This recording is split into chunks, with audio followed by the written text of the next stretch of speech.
Alhamdulillah, segala puji bagi Allah Subhanahu wa taala. Tidak ada kata yang pantas terucap dari lisan kita melainkan kita wajib terus bersyukur kepada Allah Subhanahu wa taala. Karena kita adalah hamba yang fakir dan amat butuh kepada Allah Subhanahu wa taala Al-Ghani, yang maha kaya. Sejatinya kita adalah hamba yang dhaif, hamba yang lemah, dan kita butuh Allah Subhanahu wa taala Al-Qawi, Al-Aziz, Allah yang maha kuat, Allah yang maha perkasa. Kita butuh Allah Subhanahu wa taala, dan kita tidak bisa berbuat apapun. Kita tidak bisa beramal, kita tidak bisa melakukan ketaatan kepada Allah Subhanahu wa taala kecuali atas kekuatan dan karunia dari Allah Subhanahu wa taala. La haula wala quwata illa billah. Maka hendaknya kita wajib bersyukur kepada Allah Subhanahu wa taala, senantiasa menghadirkan rasa syukur kita kepada Allah Subhanahu wa taala, agar Allah Subhanahu wa taala senantiasa menambahkan rasa syukur kita agar Allah Subhanahu wa taala senantiasa menambahkan kenikmatannya kepada kita atas syukur kita kepadanya. Karena kata Allah Subhanahu wa taala, la in syakartum la azidannakum wa la in kafartum inna azabi lasyadid. Kalau kalian bersyukur atas nikmat yang kami berikan, maka kami akan tambahkan nikmat kalian. Dan kalau kalian kufur terhadap nikmat yang kami berikan, ketahuilah bahwasanya azabku sangatlah pedih, kata Allah Jalla Jalaluhu. Dan dari ayat ini kita tahu bahwasanya Allah Subhanahu wa taala itu terus menambahkan nikmat kita seiring dengan ketaatan kita dan syukur kita kepadanya. Padahal syukur itu adalah kewajiban bentuk tahu diri kita kepada Allah Subhanahu wa taala. Dan ketahuilah bahwasanya Allah Subhanahu wa taala telah mengabarkan kepada kita, wa ataakum min kulli ma sa'altumuh, dan kami berikan kepada kalian apa yang kalian minta kepadaku, kata Allah. Wa in ta'uddu ni'matallahi la tuhsuha. Dan kalau kalian ingin menghitung-hitung berapa banyak nikmat yang kami turunkan kepada kalian, kalian enggak akan mampu menghitungnya. Dan makna ayat ini jemaah, kenikmatan yang Allah Subhanahu wa taala turunkan itu jauh lebih banyak dibandingkan rasa syukur kita kepada Allah Subhanahu wa taala. Kalau berbicara feedback, kalau berbicara ketika Allah Subhanahu wa taala menurunkan nikmat lalu kita bersyukur, sejatinya rasa syukur kita tidak sebanding dengan nikmat yang Allah kasih. Rasa syukur kita tidak setara dengan nikmat yang Allah Subhanahu wa taala limpahkan kepada kita, enggak setara. Kalau memang rasa syukur itu terbalas dengan ibadah salat kita misalnya, maka sejatinya rakaat salat kita tidak jauh lebih banyak dibandingkan nikmat yang Allah turunkan kepada kita. Kalau sejatinya rasa syukur kita persembahkan dengan puasa, sejatinya durasi puasa kita tidak lebih banyak dibandingkan nikmat yang Allah SWT limpahkan. Maka kesimpulannya adalah kenikmatan Allah jauh lebih banyak, jauh lebih besar dibandingkan rasa syukur kita kepadanya. Sejatinya kita bersyukur tidak lebih banyak daripada nikmat yang Allah berikan. Maka bersyukurlah. Jangan sampai kita melalui hari tanpa mengucapkan alhamdulillahilladzi bi ni'matihi tatimmus shalihat. Segala puji bagi Allah Subhanahu wa taala yang dengan kenikmatannya kita bisa menyempurnakan ketaatan. Jangan sampai kita memulai hari tanpa menyebut alhamdulillah alladzi ahyana ba'dama amatana wa ilaihin nusyur. Segala puji bagi Allah Subhanahu wa taala yang telah menghidupkan kami setelah mematikan kami, dan kepadanya lah kita semua kembali. Salawat dan salam terlimpah curahkan kepada Nabi kita yang mulia Nabi Muhammad sallallahu alaihi wasallam. Allahumma shalli wa sallim wa barik alaihi. Semoga Allah Subhanahu wa taala terus memantaskan kita dengan taufik agar kita bisa hidup mulia di atas sunnah beliau sallallahu alaihi wasallam. Agar kita terbukti mengaku cinta kepada Nabi dengan amalannya. Karena sejatinya hakikat cinta itu baru dianggap sebagai cinta kalau dibuktikan. Cinta itu bukan diksi, tapi aksi, jemaah. Cinta itu bukan kata-kata, tapi perbuatan. Kalau kita ngaku cinta kepada Nabi SAW, buktikan. Dengan apa? Dengan mengamalkan, menghidupkan, mensyiarkan sunnah beliau SAW. Sejatinya cinta itu bukan ucapan, dan cinta itu bukan perayaan. Cinta itu amalan. Hidupkan sunnah beliau SAW. Hadirkan sunnah-sunnah beliau pada kehidupan kita. Contoh akhlak beliau SAW. Terus ucapkan apa yang disampaikan oleh Rasul kita sallallahu alaihi wasallam, syiarkan terus. Itu bukti cinta kepada beliau sallallahu alaihi wasallam. Jangan salah memaknai cinta. Siapa kita yang mengatakan cinta kepada Nabi tapi ketika disebut nama Nabi Muhammad diam lisan kita? Enggak mau bersolawat atas Nabi sallallahu alaihi wasallam. Cukuplah. Orang itu disebut sebagai bakhil, orang yang pelit. Tatkala disebut namaku namun ia tidak mau bersolawat kepadaku. Bahkan Nabi sallallahu alaihi wasallam mengaminkan doa malaikat Jibril. Ketika malaikat Jibril berdoa rahima anfu rajulin, dalam riwayat lain mal'unun, celaka. Celaka seseorang yang namaku disebut, nama Nabi SAW disebut, namun dia tidak mau bersalawat kepadaku. Aku cinta tapi tidak mau mengucapkan salawat tatkala mendengarkan nama beliau sallallahu alaihi wasallam. Aku cinta namun tidak mau mengaplikasikan sunnah. Aku cinta namun malu menampilkan penampilan yang sesuai dengan sunnah Nabi sallallahu alaihi wasallam. Banyak sunnah-sunnah yang ditinggalkan. Banyak sunnah-sunnah yang belum kita hidupkan dari hari ke hari. Namun kadang-kala kita itu mengaku paling cinta kepada Nabi sallallahu alaihi wasallam. Tidak cukup merayakan cinta dengan kata-kata. Merayakan cinta itu dengan perbuatan. Buktikan kalau kita beneran cinta kepada beliau sallallahu alaihi wasallam. Alaikum bisunnati. Hendaknya kalian itu berpegang teguh pada sunnahku, kata Nabi sallallahu alaihi wasallam. Sunnatil khulafa'ir rasyidin al-mahdiyyin min ba'di. Dan berpegang teguhlah kalian kepada sunnah al-khulafa'ir rasyidin setelahku. Para sahabat, haddu 'alaiha bin nawajid. Gigit sunnah itu dengan gigi gerahammu. Perkuat kualitas kita, perbaiki identitas kita sebagai seorang muslim dengan mengamalkan sunnah beliau sallallahu alaihi wasallam. Lihat bagaimana bangunnya Nabi sallallahu alaihi wasallam, bagaimana kehidupan Nabi, bagaimana tidurnya Nabi, itu yang kita lihat. Itu yang kita amalkan. Pun sunnah Nabi sallallahu alaihi wasallam belum bisa kita hidupkan. Terkadang kita tidak merasa cukup dengan sunnah Nabi, kita buat lagi sunnah-sunnah Nabi yang lain. Kita buat lagi amalan-amalan yang belum pernah diajarkan oleh Nabi. Padahal sunnah Nabi juga belum bisa kita amalkan. Sunnah harian saja kita belum bisa mengamalkannya. Dan mana bukti kita benar-benar ingin mengamalkan sebagai umat Nabi sallallahu alaihi wasallam? Sekali lagi, jangan mengaku cinta kepada Nabi kalau kita malu mengamalkan sunnahnya. Jangan mengaku cinta kepada Nabi kalau kita enggan mempelajari sunnahnya. Jangan merasa paling cinta sebagai umat Nabi sallallahu alaihi wasallam kalau kita tidak mencontoh meneladani akhlak beliau sallallahu alaihi wasallam.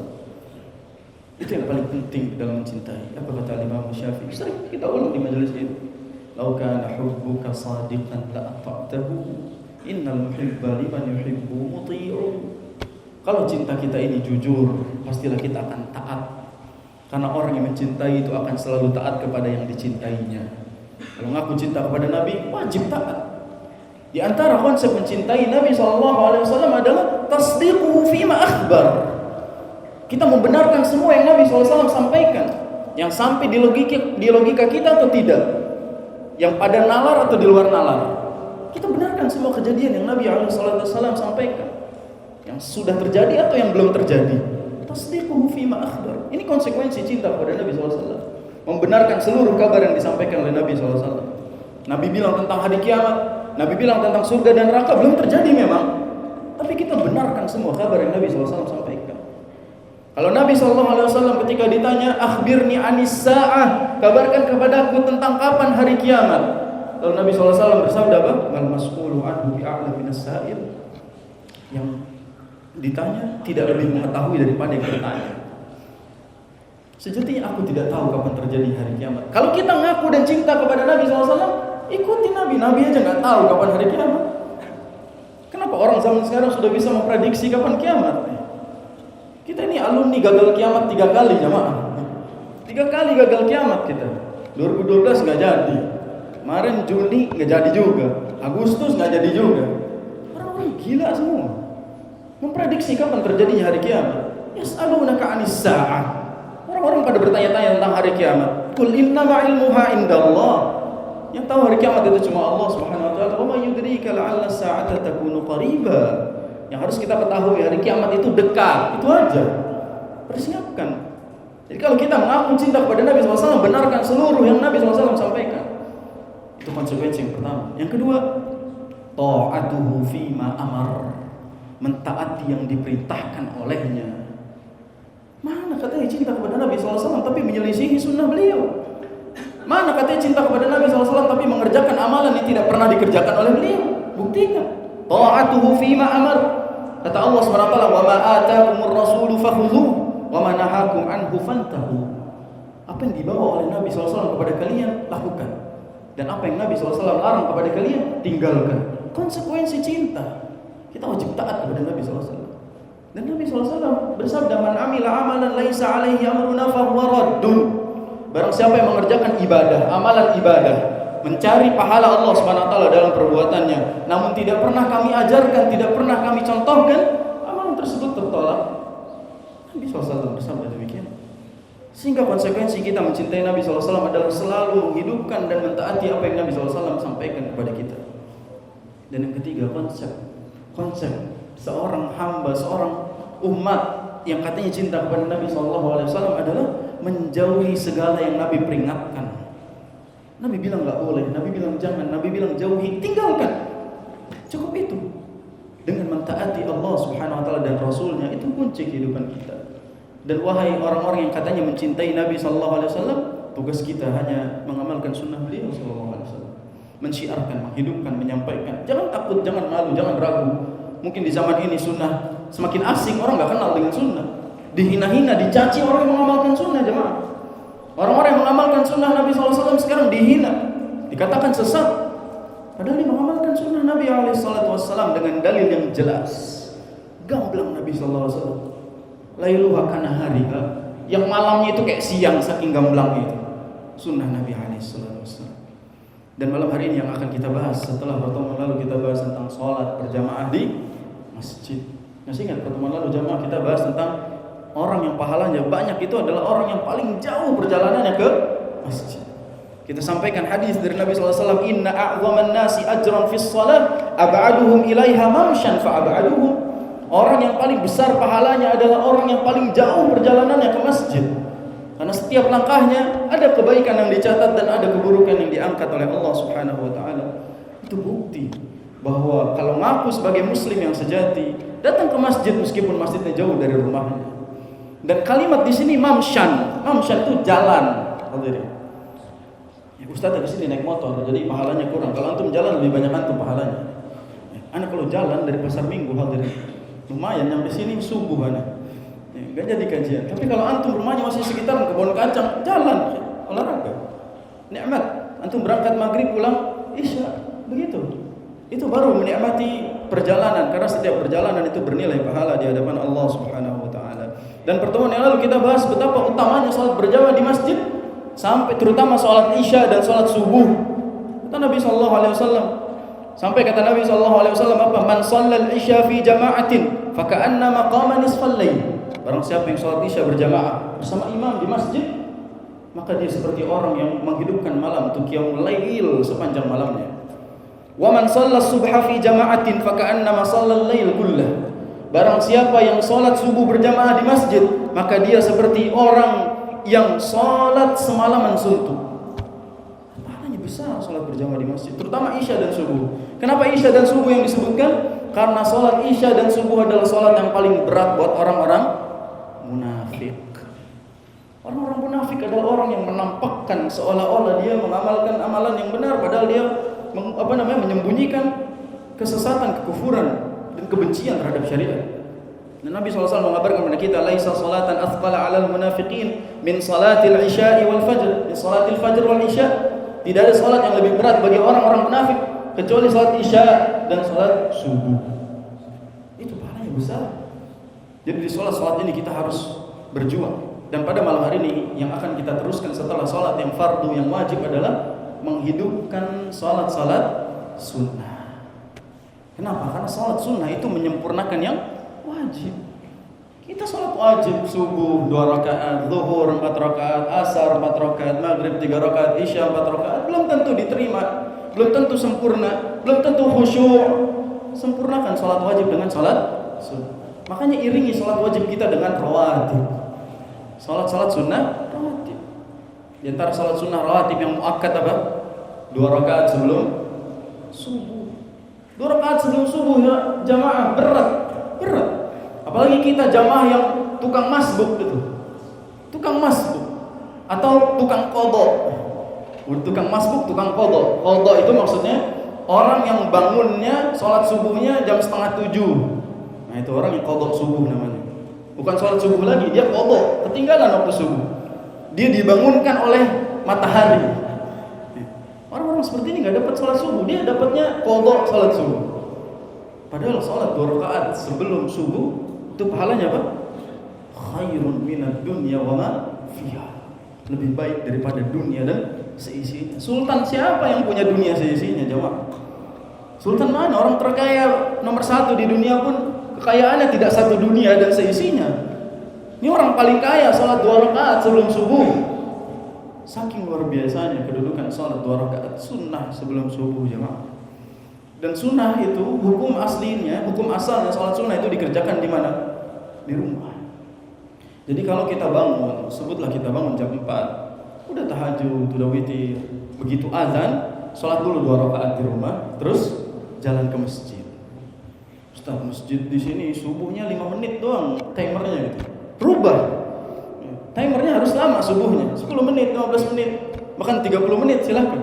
Yang penting orang punya waktu untuk sholat 2 rakaat sebelum subuh. Dan sholat subuh itu durasi qomat, azan dan qomatnya harus panjang, jemaah. Karena orang ada yang baru bangun ngumpulin nyawanya dulu, ada yang basah-basahan dulu kan ya, ada yang mandi dulu dia, ada yang baru berangkat, panjang waktunya. Jadi kasih dia space agar dia bisa sholat 2 rakaat sebelum subuh, lalu dia sholat subuh berjamaah di masjid. Hukum asal sholat sunnah itu di rumah sekali lagi. Setelah 2 rakaat sebelum subuh apa? 2 rakaat sebelum dan setelah zuhur. Jadi kalau zuhur itu ada qabliyah, ada ba'diyah. Qabliyah, ba'diyah, zuhur. Terus asar, qabliyah apa ba'diyah? Qabliyah asar, bukan ba'diyah asar. Karena ba'diyah asar itu waktu yang diharamkan untuk melaksanakan salat. Terus apa? Maghrib, maghrib qabliyah atau ba'diyah? Ba'diyah maghrib yang muakkad. Isya, qabliyah apa ba'diyah? Ba'diyah isya.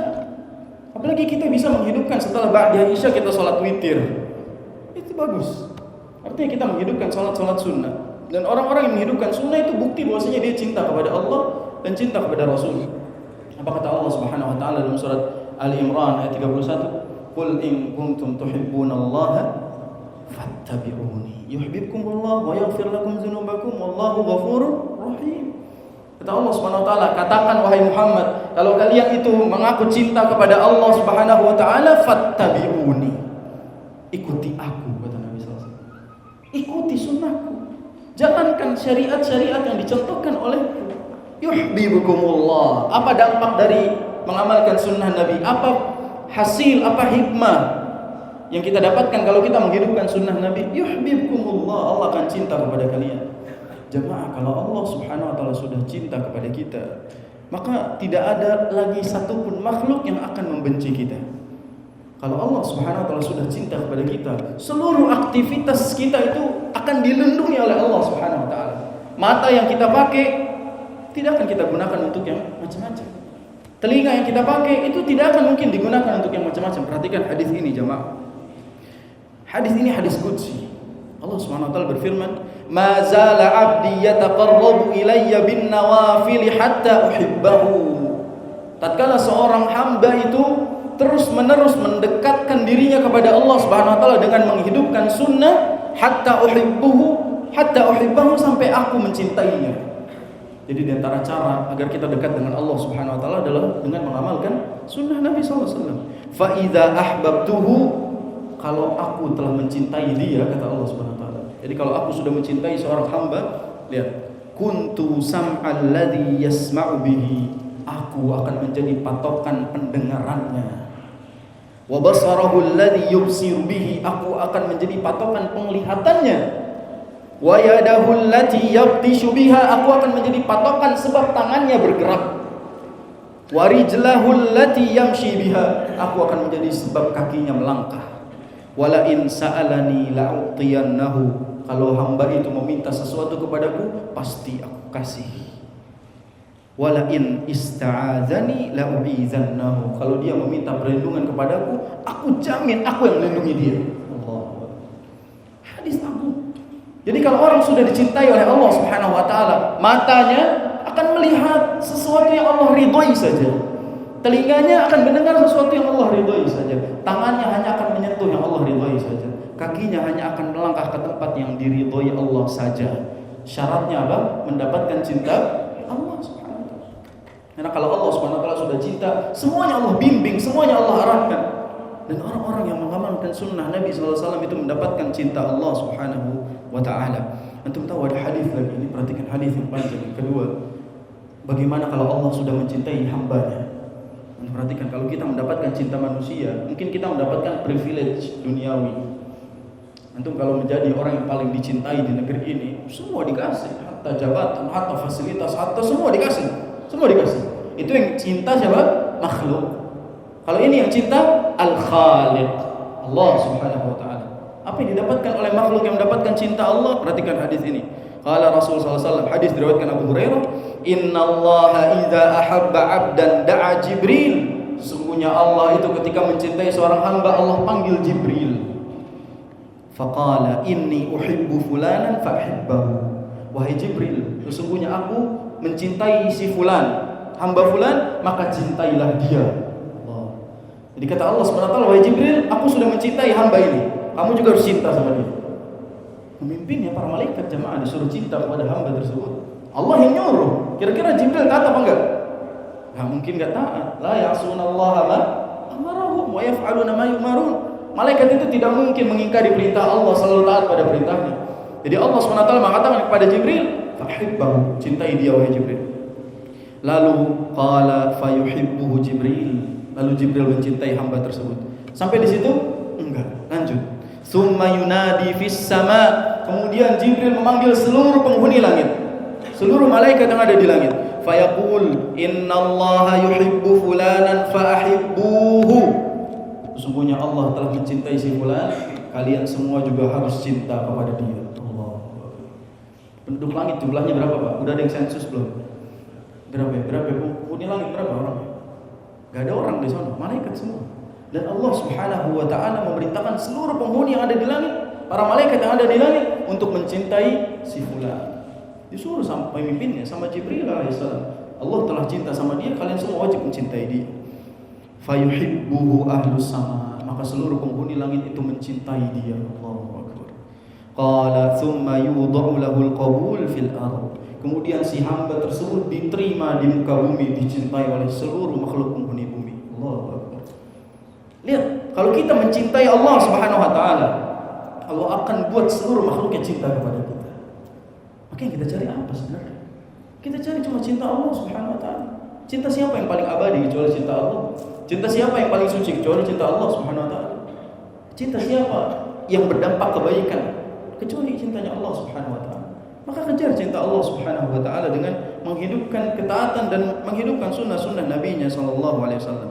Adapun lawannya, wa idza abghadha 'abdan, kalau Allah membenci, naudzubillah, sallallahu alaihi.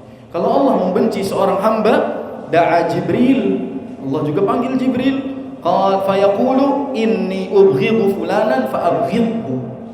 Wahai Jibril, aku membenci fulan, benci juga dia. Allah. Benci juga si fulan. Qala fayubghidhu Jibril. Lalu Jibril itu murka dan benci sama si hamba ini. Tsumma yunadi fi ahli sama. Kemudian dia panggil seluruh penghuni langit, "Innallaha yubghidhu fulanan fa'abghidhuhu." Sesungguhnya Allah telah benci sama si fulan, benci dia. Seluruh penghuni langit disuruh membenci hamba tersebut. Nauzubillah. Qala fayubghidunahu. Kemudian seluruh penghuni langit membenci dia. Tsumma tudha'u lahul baghdha'u fil ardh. Kemudian Allah turunkan kemurkaan padanya sehingga dia dibenci seluruh penduduk dunia. Allah. Ada dua gambaran di sini. Ada dua gambaran. Yang satu dicintai Allah sehingga dia dicintai seluruh makhluk Allah. Yang satu dibenci dan dibenci seluruh makhluk Allah. Ini adalah keadaan di mana Allah Subhanahu wa taala menggambarkan kepada kita orang-orang yang selalu mendekatkan dirinya dengan amalan-amalan sunnah. Ini keunggulan mengerjakan amalan sunnah, jemaah. Allah Subhanahu wa taala akan mencintai dia. Berarti ini keutamaan di antara keutamaan mengamalkan, menghidupkan, mensyiarkan amalan-amalan sunnah. Jangan main-main. Jangan anggap sunnah ala sunnah doang.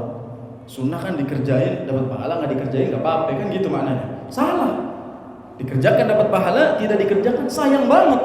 Besar pahalanya di hadapan Allah Subhanahu wa taala. Keutamaan orang-orang yang mengaplikasikan sunnah di sini disebutkan sama penulis. Di antaranya adalah orang-orang yang memperbanyak amalan sunnah, dia dekat dengan Allah Subhanahu wa taala. Yang kedua, dicintai oleh Allah Subhanahu wa taala. Yang ketiga, yarfa'uhu ila maqami hubbihi lahu wa ridahu anhu. Dia akan ada di kedudukan orang yang paling diridhai oleh Allah Subhanahu wa taala. wa innahu lamaqamun aliyyin kabir karim. Sesungguhnya dia telah berada pada kedudukan yang sangat tinggi dan paling mulia kalau sudah dicintai oleh Allah Subhanahu wa taala. Maka hendaknya kita berusaha bagaimana caranya menghidupkan amalan sunnah. Saya sedikit sharing tentang bagaimana kita memahami konsep mencintai Nabi sallallahu alaihi wasallam. Jemaah, kadang-kala dalam mencintai sesuatu, dalam mencintai seseorang, kita itu butuh tuntunan, butuh dalil. Anda tanya sama antum, mencintai seseorang itu butuh bukti atau tidak? Jelas butuh bukti. Kalau kita mencintai seseorang, apa buktinya?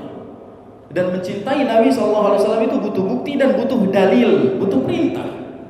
Enggak sembarangan mencintai. Tiba-tiba dapat pahala, tiba-tiba dapat syafaat, enggak bisa. Antum tahu kisah di mana Nabi SAW nanti di hari kiamat Allah Subhanahu wa taala berikan telaga khusus. Telaga apa namanya? Telaga Kautsar, Al-Haud. Ada telaga khusus buat umat Nabi SAW, telaga Al-Kautsar. Ini di antara makna inna a'tainaka al-Kautsar, telaga. Dan telaga ini dikhususkan untuk umat Nabi SAW yang istiqamah di atas sunnahnya. Satu masa ada segerombolan orang yang datang ingin menghampiri telaga tersebut. Ketika sudah sampai dekat telaga ingin meminum airnya, Nabi SAW sudah menyambutnya, selamat datang, silakan minum di telaga ini. Tapi kata Allah Subhanahu Wa Taala, apa? Jangan, larang mereka, mereka tidak boleh minum telaga ini. Dan Nabi SAW bertanya, kenapa ya Allah? Mereka umatku, biarkan mereka minum di telagaku. Apa kata Allah Subhanahu Wa Taala? Sungguh engkau tidak tahu apa yang mereka lakukan sepeninggalanmu. Setelah engkau wafat, setelah engkau meninggal, engkau nggak tahu. Mereka semua mengadakan ibadah. Mereka mengerjakan sesuatu yang tidak pernah engkau ajarkan. Ini bukti bahwasanya banyak orang yang ngakunya paling sunnah, namun ternyata tidak mengamalkan sunnah, dan ujung-ujungnya nanti tidak berkumpul bersama umat Nabi SAW. Dan ini orang-orang yang merugi jemaah.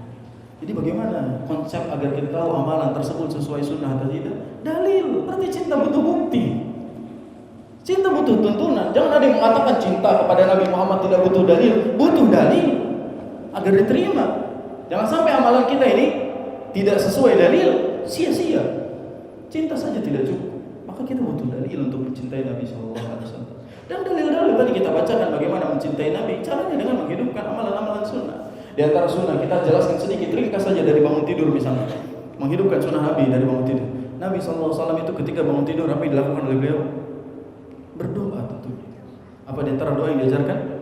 Alhamdulillahilladzi ahyana ba'dama amatana wa ilaihi. Alhamdulillah udah pada bangun semua. Yang tidur-tidur baca doa barusan itu.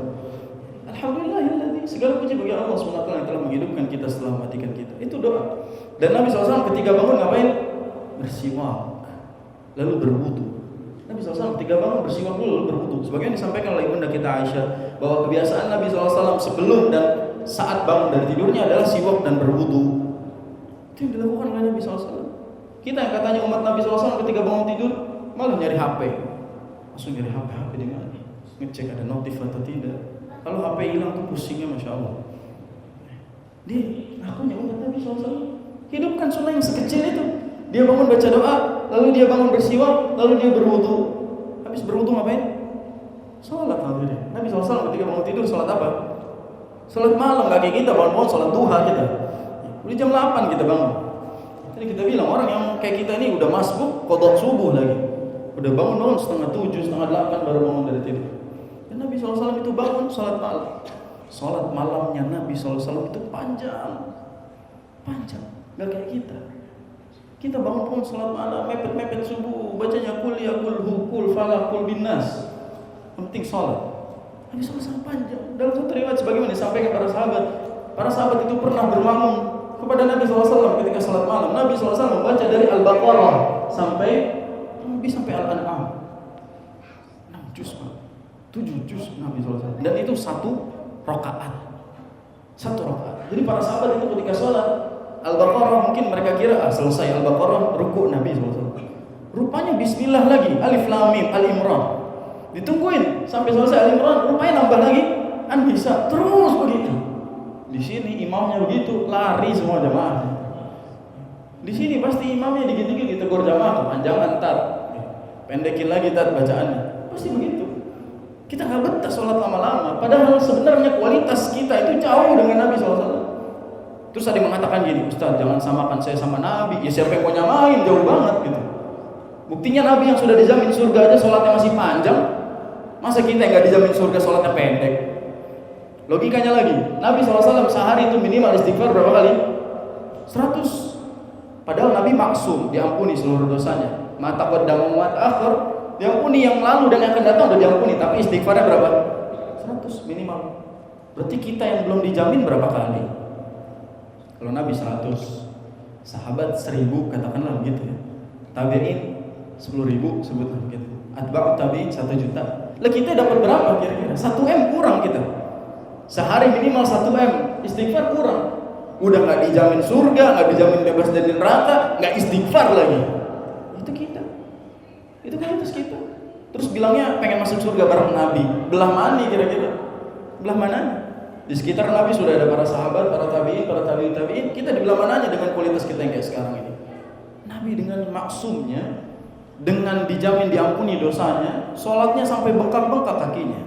Lihat hadis yang disampaikan oleh ibunda kita Aisyah radhiyallahu anha.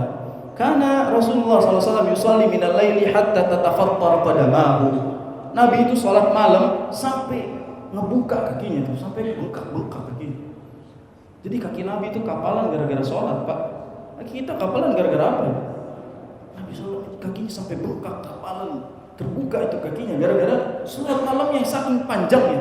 Antum pernah sholat sampai kakinya bengkak? Pernah? Gak pernah. Antum imam baca alif lam mim, besoknya diusir imamnya dari masjid ini gitu. Kan jamaah itu pengennya cepet-cepet sholatnya, pengennya pendek-pendek tuh imam. Anak kalau datang ke masjid itu disuruh baca pendek-pendek, anak gak mau jadi imam. Anak pernah diundang Pak jauh-jauh ke Bali ya. Diundang ke Bali. Nyampe di Bali suruh baca surat-surat pendek. Ustaz, tarawihnya pendek-pendek kayak di sini juz 30 pendek-pendek aja. Buat apa undang Anda dari Jakarta ke Bali buat baca surat-surat pendek? Salat qiyam itu panjang dan disunahkan memperpanjang salat malam. Itu yang disunahkan oleh Nabi SAW. Kita pengennya pendek terus salatnya. Itu menandakan kualitas iman kita ya. Semakin surut dan kelihatan kecintaan kita kepada Allah Subhanahu wa taala semakin mengecil. Nabi SAW itu ditanya sama istrinya, "Lima tasna'u hadza ya Rasulullah?" Buat apa lagi kamu ngerjain kayak gini ya Rasul? Kenapa harus sebegininya? Kamu udah dijamin masuk surga wahai Rasul. Kamu udah diampuni seluruh dosanya, masa sholat kamu sampai sebegininya gitu? Apa kata Rasulullah sallallahu alaihi wasallam? Kata ibunda kita, "Waqad ghafarallahu laka ma taqaddama min dzambika wa ma ta'akhkhar." Padahal dosa kamu telah diampuni yang lalu dan yang akan datang.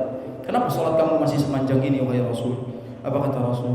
"Afala akun abda syakura?" Apa aku nggak boleh menjadi hamba yang pandai bersyukur? Subhanallah, jawaban Nabi SAW. Apa aku nggak boleh menjadi hamba yang bersyukur kepada Allah Subhanahu Wa Taala? Jadi sholat panjangnya Nabi karena rasa syukurnya Nabi. Allahu Akbar. Sholat panjangnya Nabi karena Nabi berterima kasih kepada Allah Subhanahu Wa Taala. Kita yang pendek-pendek ini berterima kasih apa enggak sebenarnya kepada Allah Subhanahu Wa Taala? Bersyukur atau tidak kepada Allah? Makanya tadi di mukadimah kita katakan, bagaimana kita dikatakan bersyukur kalau kenikmatan Allah SWT lebih banyak buat kita, tapi syukur kita lebih sedikit. Bagaimana kita dikatakan hamba yang pandai bersyukur kalau kita tukar nikmat dengan maksiat? Alam tara ilal ladzina baddalu ni'matallahi kufra. Tidaklah kalian perhatikan orang-orang yang mengganti nikmat Allah dengan kekufuran, mengganti nikmat yang Allah kasih dengan kemaksiatan. Allah limpahkan kepada kita nikmat, kita bermaksiat kepada Allah pakai nikmatnya. Haji. Kita maksiat pakai mata yang Allah titipkan. Kita maksiat pakai telinga yang Allah Subhanahu wa taala titipkan. Kita ke tempat maksiat dengan kaki yang Allah pinjamkan. Kita bermaksiat kepada Allah yang memberikan seluruh nikmatnya buat kita. Kalau kita mau maksiat, penuhi syarat-syarat berikut ini. Kalau kita mau bermaksiat, untuk mau lanjutkan maksiat, penuhi syarat-syarat ini jemaah. Kalau antum bisa memenuhi syarat-syarat ini, silahkan bermaksiat. Silahkan bermaksiat. Syarat yang pertama, kalau antum mau bermaksiat, jangan makan dari rezeki Allah. Kalau antum sudah bisa makan dari rezeki yang bukan punya Allah, silahkan bermaksiat. Tapi kalau antum hidup dengan rezeki yang Allah kasih, jangan macam-macam. Antum dikasih makan sama Allah, dikasih hidup sama Allah Subhanahu wa taala, jangan sok-sokan bermaksiat. Yang kedua, kalau antum mau bermaksiat, silakan bermaksiat tapi jangan di bumi Allah. Di mana? Kalau enggak di bumi Allah, di mana kita? Di Mars. Mars punya Allah. jangan di tempat yang milik Allah Subhanahu wa taala. Yang ketiga, kalau kita mau bermaksiat, silakan bermaksiat di tempat yang Allah nggak akan lihat kita bermaksiat. Di mana tempatnya? Di mana tempat yang Allah tidak melihat kita bermaksiat di dalamnya? Gak ada. Allah SWT menyaksikan semuanya. Allah tahu semua yang kita lakukan. CCTV terbatas ruangan, Pak. Tapi pengawasan Allah Subhanahu wa taala itu semuanya nampak. Tidak ada tempat yang bebas dari pengawasan Allah Jalla Jalla.